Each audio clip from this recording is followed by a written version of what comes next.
1 милиметър, 10 сантиметра и това владее човеците и това е Бога.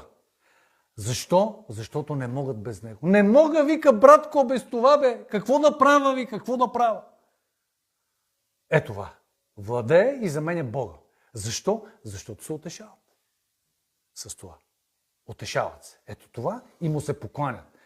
Нещо, без което не могат. Защо? Защото мислят през по-голямата си част от времето за него. В рамките на 10 минути, даже и по-малко, човек се сеща за това нещо.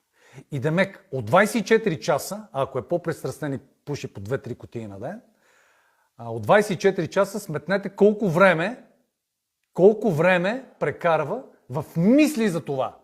Оставете го, че той пуши за... Не знам за колко се пуши на цигара. Колко? 3 минути. Добре. Пушил съм, като дете само съм палил. Събирахме фасове по улиците.